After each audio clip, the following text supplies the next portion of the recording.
যে অনেকে নাকি কেন্দ্র দখল করতে আসবে, শুনছেন নাকি আপনারা? আচ্ছা, তো কেন্দ্র দখল করতে আসলে আমরা কি করব? আচ্ছা, আপনারা আসছেন, ঠিক আছে, কেন্দ্রটা দখল করেন, আমরা চেয়ে চেয়ে দেখতেছি, এটাই তো হবে নাকি? কি করব আমরা? যদি কেন্দ্র দখল করা জায়েজ হয়, রাষ্ট্রীয়ভাবে সংবিধানে পাশ করতে হবে যে কেন্দ্র দখল করা জায়েজ, তাহলে আমরা সেটা মেনে নিই। আর যদি সেটা না হয়, এটাকে একটা অন্যায় কাজ হিসেবে বিবেচনা করে আমরাও সেটার প্রতিহত করার জন্য প্রস্তুত থাকবো ইনশাআল্লাহ।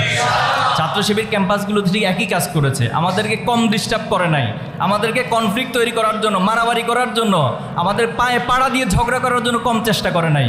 কিন্তু আমরা আমাদের ধৈর্য দিয়ে, প্রজ্ঞা দিয়ে সর্বোচ্চ চেষ্টা করেছি সেই কনফ্লিক্টকে এড়িয়ে চলা। কিন্তু আমাদের সাথে যদি কেউ বাড়াবাড়ি করতে আসে, মনে রাখবেন এটা আমাদের নৈতিক দায়িত্ব, এটা আমাদের ইমানি দায়িত্ব, তাদের সেই বাড়াবাড়িকে থামিয়ে দেওয়া। পারবো না ইনশাল্লাহ?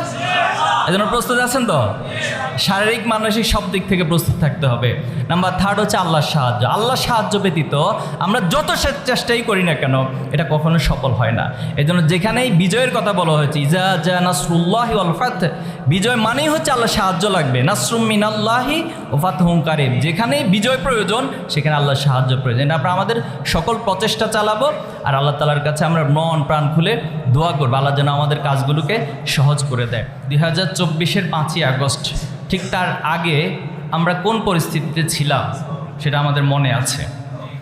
আমাদের পরিস্থিতি ছিল, আমরা কোনো একটা জায়গায় বৈঠক করব, প্রোগ্রাম করব, সেটাকে গোপন বৈঠক, জঙ্গি বৈঠক, নানান ট্যাগ দিয়ে আমাদেরকে গ্রেপ্তার করা হতো। আমরা কোরআন হাদিস নিয়ে কোথাও মিটিং করব, সেখানেও আমাদের উপর হামলা করা হতো। আমরা ইসলামী সাহিত্য নিয়ে রাস্তায় হেঁটে যাব, সেটাকেও জঙ্গি বই ট্যাগ দিয়ে, শিবিরের বই করে আমাদেরকে গ্রেপ্তার করা হতো।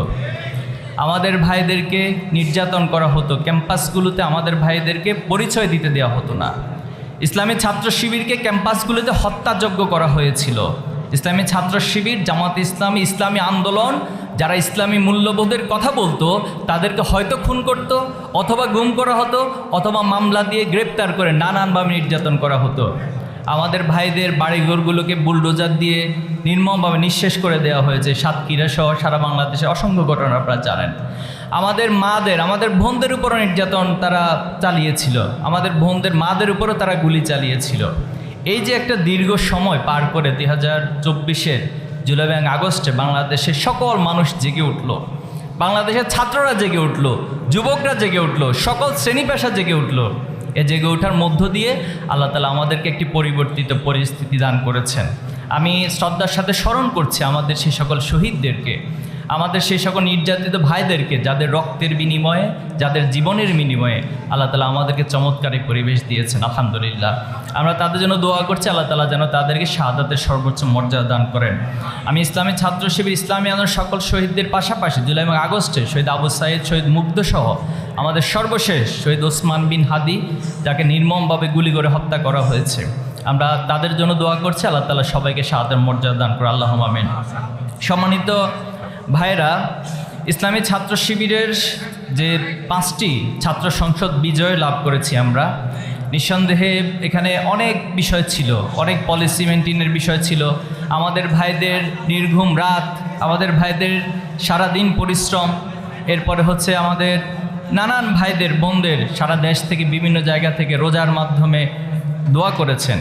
এই সকল বিষয়কে মাথায় রেখে আগামী দিনে বাংলাদেশের জাতীয় নির্বাচনের জন্য 3টি বিষয়, অনেকগুলো পলিসি ছিল, অনেকগুলো বিষয় ছিল, আমি 3টি বিষয় বলবো। নাম্বার 1 হচ্ছে আমাদের অন্যতম একটা পলিসি ছিল যে আমরা সবার হয়ে উঠব, আমরা নিজেদেরকে সবার কাছে উপস্থাপন করব। যে আমাদের বন্ধু তার কাছে যেমন উপস্থাপন করব, যে আমাদেরকে বুঝে অথবা না বুঝে আমাদের শত্রুতা করে তার কাছে আমরা নিজেদেরকে উপস্থাপন করব। এখন এই উপস্থাপনের তত্ত্ব আল্লাহ রাসূল সাল্লাল্লাহু আলাইহি সাল্লাম যেভাবে করে করেছেন, ঠিক একইভাবে আমরা পলিসি নিয়েছি। আল্লাহ রাসূল সাল্লাল্লাহু আলাইহি সাল্লামকে আল্লাহ তাআলা বলছেন রাহমাতাল লিল আলামিন, তিনি হলেন পুরো জগৎবাসীর জন্য রহমত স্বরূপ। তিনি সাহাবায়ে আজমাইনদের জন্য যেমন রহমত স্বরূপ ছিলেন, তিনি পরিবারের সদস্যদের জন্য রহমত স্বরূপ ছিলেন। আল্লাহ রাসূলুল্লাহ সাল্লাল্লাহু আলাইহি ওয়াসাল্লামের রহমত থেকে যে যতটুকু পেরেছেন তিনি ততটুকু অর্জন করেছেন। আজকে যদি আমরা ভোটের কথা চিন্তা করি, আমাদের এখানে সবাই যে আপনাকে ভালোবাসবে, সবাই যে ইসলামী আন্দোলন করবে বিষয়টা তা না, কিন্তু আমরা যদি নিজেদেরকে সবার জন্য রহমত স্বরূপ হিসেবে উপস্থাপন করতে পারি, তাহলে নিঃসন্দেহে ছাত্র সংগঠনগুলোর মধ্য থেকে ছাত্র শিবিরকে যেভাবে করে ছাত্র সমাজ বেছে নিয়েছে, ইনশাআল্লাহ জামাত ইসলামী এবং ন্যায় ইনসাফের পথিক হিসেবে যে প্রার্থীরা রয়েছেন তাদেরকে আগামী দিনে বাংলাদেশের মানুষ বেছে নেবে ইনশাআল্লাহ। এজন্য যারা আমাদের শত্রুতা করে তারা শত্রুতা করতে থাক, কিন্তু আমরা আমাদের ভালোবাসা, আমাদের উদারতা, আমাদের যে উদারতার বিশালতা, এটা নিয়ে আমরা তাদের সামনে উপস্থাপিত হব। আমাদের শত্রুরাও ফিল করবে যে আমাদের কাছ থেকে তারাও কোনো না কোনোভাবে কল্যাণ অর্জন করতে পারে, তারাও কোনো না কোনো উপকার লাভ করতে পারে।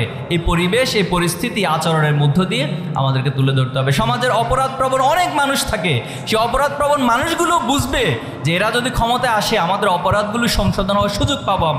আমরা নিজেদেরকে সংশোধিত করে ভালো মানুষ হওয়ার সুযোগ পাবো। অন্তত আমি যদি ভালো মানুষ হওয়ার সুযোগ নাও পাই, অন্তত আমার পরবর্তী প্রজন্ম, আমার সন্তানগুলো ভালো মানুষ হতে পারবে যদি এই মানুষগুলো ক্ষমতায় আসে। এজন্য আমি অনুরোধ করব আপনারা প্রত্যেকে, যদিও বলা হয় যে টার্গেট 100, আমি এটার সাথে একমত নই, কারণ শুধু 100 জনকে ভোট দিয়ে আসলে আপনি এত বড় বিজয় অর্জন সম্ভব না। এজন্য আমরা কয়েকটা সেক্টরে ভাগ করতে পারি। প্রথমত হচ্ছে যে আপনি আপনার মায়ের দিকগুলো চিন্তা করেন। আপনার মায়ের দিকের বিশাল আত্মীয় রয়েছে, মা, এরপরে হচ্ছে খালা, এরপরে মামা, এভাবে করে তাদের আবার আত্মীয় রয়েছে। এই সেগমেন্ট বা এই সিরিয়াল ধরে আমরা তাদের সবার কাছে, সকল আত্মীয়দের কাছে আমরা ন্যায় এবং ইনসাফের পক্ষে ভোট চাইবো। পারবো তো ইনশাল্লাহ? এরা তো কেউ আমাদের সাথে আবার খারাপ আচরণ তো করবে না। আশা করি এদেরকে যদি আমরা উপস্থাপন করতে পারি, বুঝাইতে পারি, তাহলে এরা সবাই ইনশাল্লাহ ভোট দিবে। এরপর আমি তার বাবার দিক থেকে চিন্তা করি, আমার বাবা, আমার চাচা, আমার ফুফু, এভাবে করে হচ্ছে বিশাল একটা আমাদের আত্মীয় স্বজন রয়েছে। আমরা সর্বোচ্চ স্তরে পৌঁছে যাব, পারা যাবে না ইনশাল্লাহ? ইনশাল্লাহ। সেকেন্ড যে বিষয়টা, আমাদেরকে দৃঢ় হয়ে দাঁড়িয়ে থাকতে হবে, যাই ঘটুক না কেন। আমরা শুনতেছি যে অনেকে নাকি কেন্দ্র দখল করতে আসবে, শুনছেন নাকি আপনারা? আচ্ছা, তো কেন্দ্র দখল করতে আসলে আমরা কি করব? আচ্ছা, আপনারা আসছেন, ঠিক আছে, কেন্দ্রটা দখল করেন, আমরা চেয়ে চেয়ে দেখতেছি, এটাই তো হবে নাকি? কি করবো আমরা? যদি কেন্দ্র দখল করা জায়েজ হয়, রাষ্ট্রীয়ভাবে সংবিধানে পাশ করতে হবে যে কেন্দ্র দখল করা জায়েজ, তাহলে আমরা সেটা মেনে। আর যদি সেটা না হয়, এটাকে একটা অন্যায় কাজ হিসেবে বিবেচনা করে আমরাও সেটার প্রতিহত করার জন্য প্রস্তুত থাকবো ইনশাআল্লাহ। ছাত্র শিবির ক্যাম্পাসগুলো ঠিক একই কাজ করেছে, আমাদেরকে কম ডিস্টার্ব করে নাই, আমাদেরকে কনফ্লিক্ট তৈরি করার জন্য, মারামারি করার জন্য, আমাদের পায়ে পাড়া দিয়ে ঝগড়া করার জন্য কম চেষ্টা করে নাই। কিন্তু আমরা আমাদের ধৈর্য দিয়ে, প্রজ্ঞা দিয়ে সর্বোচ্চ চেষ্টা করেছি সেই কনফ্লিক্টকে এড়িয়ে চলা। কিন্তু আমাদের সাথে যদি কেউ বাড়াবাড়ি করতে আসে, মনে রাখবেন এটা আমাদের নৈতিক দায়িত্ব, এটা আমাদের ইমানি দায়িত্ব, তাদের সেই বাড়াবাড়িকে থামিয়ে দেওয়া। পারবো না ইনশাল্লাহ? এজন্য প্রস্তুত আছেন তো? শারীরিক, মানসিক সব দিক থেকে প্রস্তুত থাকতে হবে। নাম্বার 3 হচ্ছে আল্লাহর সাহায্য। আল্লাহর সাহায্য ব্যতীত আমরা যত চেষ্টাই করি না কেন, এটা কখনো সফল হয় না। এজন্য যেখানেই বিজয়ের কথা বলা হয়েছে, ইজা জা নাসরুল্লাহি ওয়াল ফাত, বিজয় মানেই হচ্ছে আল্লাহর সাহায্য লাগবে। নাসরুম মিনাল্লাহি ওয়া ফাতহুন কারীব, যেখানেই বিজয় প্রয়োজন সেখানে আল্লাহর সাহায্য প্রয়োজন। আমরা আমাদের সকল প্রচেষ্টা চালাবো, আর আল্লাহ তাআলার কাছে আমরা মন প্রাণ খুলে দোয়া করবো, আল্লাহ যেন আমাদের কাজগুলোকে সহজ করে দেয়। সর্বশেষ যে পয়েন্টটা বলে শেষ করতে চাই, আমাদের শহীদ মীর কাসেম আলী ভাই যে স্বপ্নের কথা বলতেন, যে আমি স্বপ্ন দেখছি বাংলাদেশের এই জমিনে একদিন সত্যিকার অর্থে ইনসাফ কায়েম হবে। তো সেই স্বপ্ন আমি দেখছি, আমি জানি না আমার প্রজন্ম বা আমি বেঁচে থাকা অবস্থায় সেটা দেখে যেতে পারবো কিনা, কিন্তু আমি সেই স্বপ্নের পতাকা আমি আমার সন্তানের হাতে তুলে দেব, সে তার সন্তানের হাতে তুলে দেবে।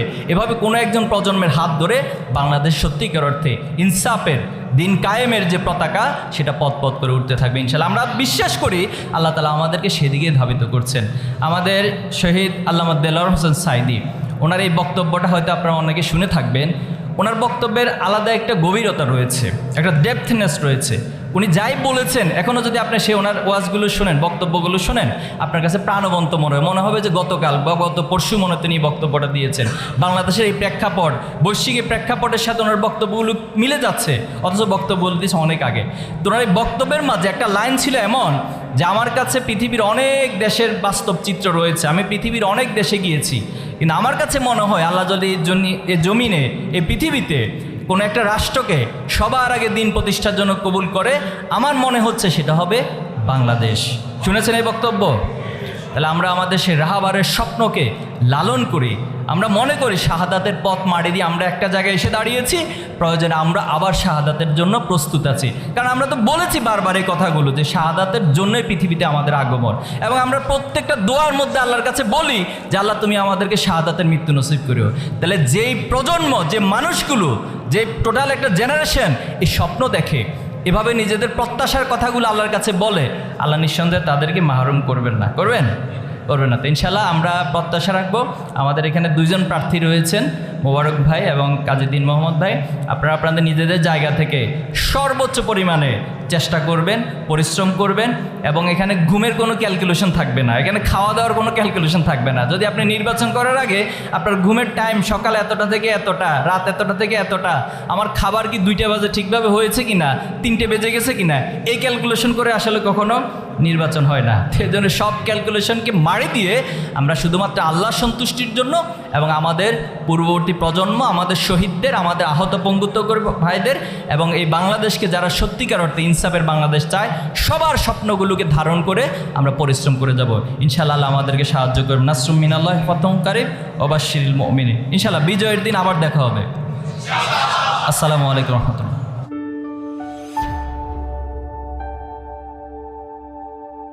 Islamic Tone 24 in charge of the ghetto.